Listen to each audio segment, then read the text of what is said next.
It was dangerous, it was idiotic, and it was crazy for us to risk anybody's life for being in Cali at the time. Real life.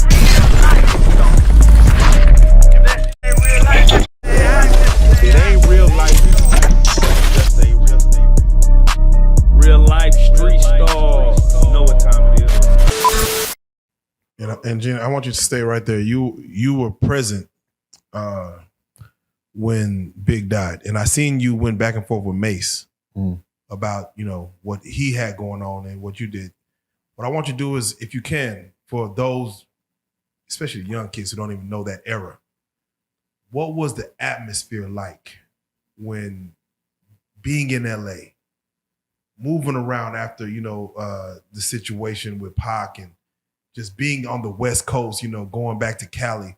Can you explain the atmosphere of just what you felt in the air of just what that day was or what that weekend was? Not to disrespect the women that's in here, I was young, dumb, and full of cum.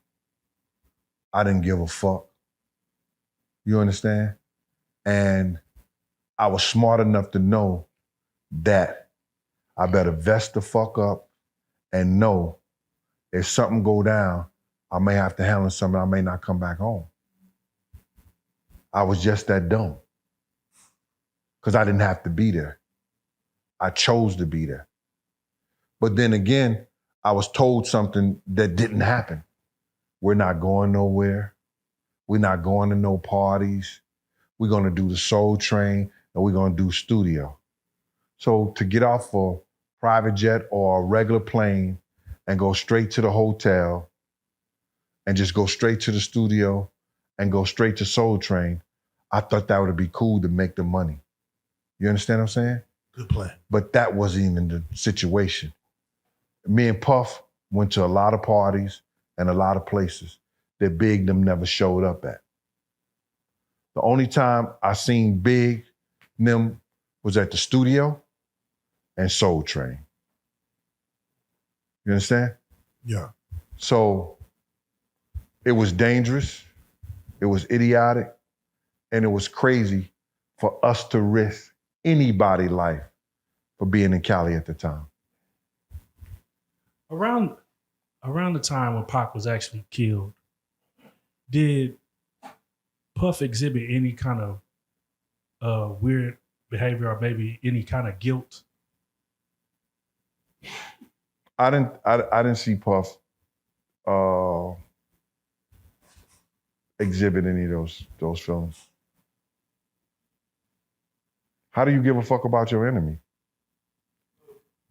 Well, one would say if a man is not as tough, he might feel like shit. Somebody might know. Somebody might tell. Tell what? Know what? Mm-hmm. That's not a question.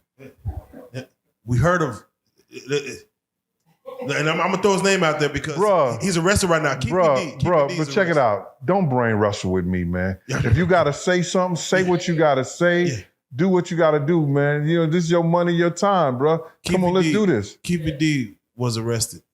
There was words of $10,000 that was supposed to get in somebody's hands for when Tupac was murdered. $10,000. Let's just say I ain't heard that story. Yeah, I might be off on a number, but amount of number was supposed to get in somebody's hands, but it didn't quite make it there. And this is through the Keefe D Blad series, to where anything that, as far as again, not saying who was what, but because that happened, because Tupac was murdered, that some money was to be exchanged. It didn't happen. Did you ever hear any rumblings of someone didn't get paid? No. Not at all.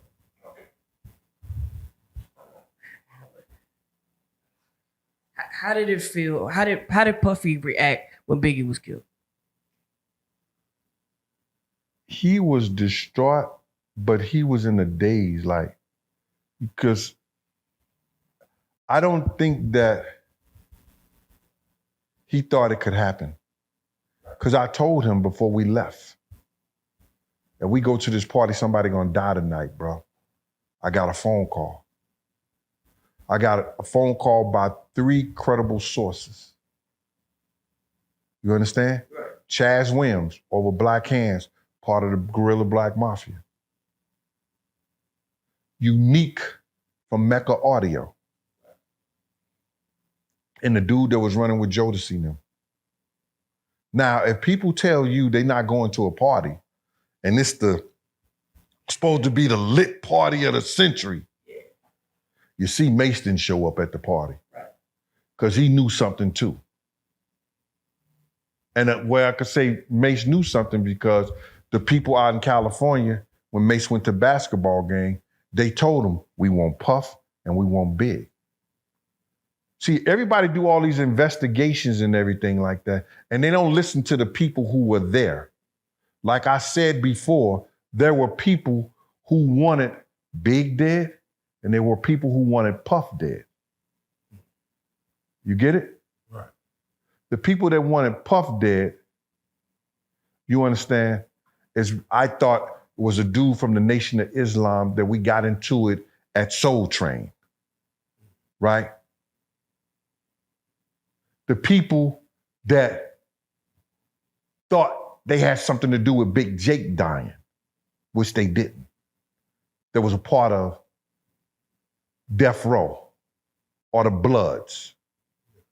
Then you got the guys that Big, what was called, the Dog Pound, the guys with the Dog Pound when Big was out there, he was in New York, and the Dog Pound was in New York doing a video. Yeah.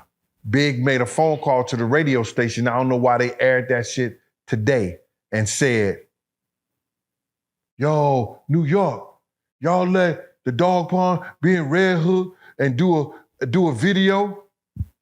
So now they want Big head. Yeah. That video shoot got shot up, bruh. Them bullets ain't have no names on it. That's a Snoop Dogg video with right. Dog Pound in New York, New York. Right. So you understand what I'm saying? All those people and the people who love Pac, when Pac came up there, they thought Big and them may have had something to do with that or whatever. So that's 5 different fractions of people that may wanted somebody dead in Bad Boy. So now you get to this. Puff know what Mace told him. Mace ain't tell Big he had that conversation with Big. But I had a conversation with Big and them about coming around anywhere we go. Don't come to no parties, don't come nowhere. Because it's like that. And just because I don't know the full story, but Mace said he was with Brandy, the singer? Or is this Brandy somebody else? Mace said he was with Brandy, the singer. I was in a hotel room with Mace, with Brandy. With Brandy, yeah. Okay. So if you was hotel room with Brandy, why did you make the statement, Brandy called me trying to get me to go to the party? So was she next door to you? She was next to you, y'all both on y'all cell phones and shit? And she said, yo, Mace, we ought to go to the party. He said, Brandy, I'm not going to the party. If you with her, you got to watch what people say. I'm not saying he wasn't with Brandy at some time, but was he with Brandy after Big got killed or before Big got killed? And this is the biggest party in the industry, the Vibe party, sets the Soul Train after party. When someone says Diddy set up Biggie to get killed, what do you say to that? I actually thought that he put Big in a situation and thought that the individuals who was going to come to do something to Big would have did something or try to do something to Big. I'm trying not to believe that he had anything to do with Big's death. I think that the people who was trying to kill Puff killed Big.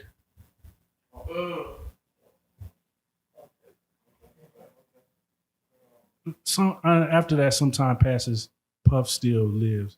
Are you shocked that, like, he still was able to continue to thrive and grow after so much animosity was being presented towards him?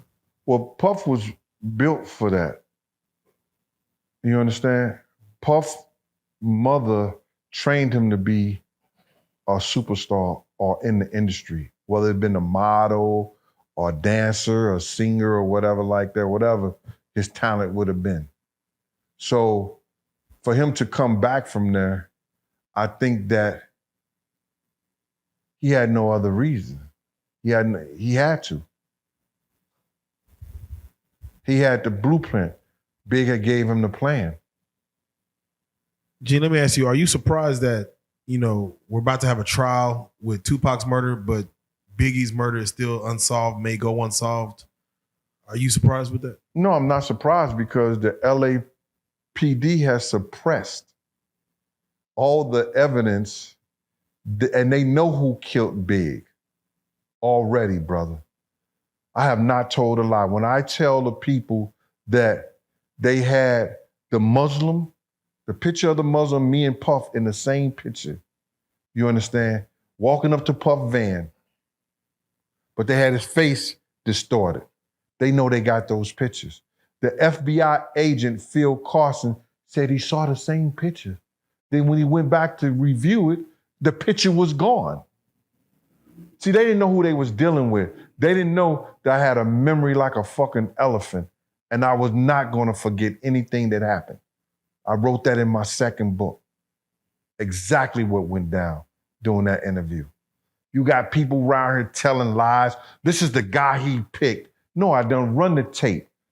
The tape will tell you, they asked me, do any of these guys on this photo look like him? And I said, nah. He said, anybody look close like the guy, something like that on this photo? I said, he looks something like him, but it's not him. That's what I said.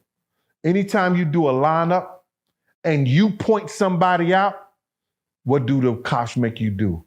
They make you initial it or sign under the picture that you said that.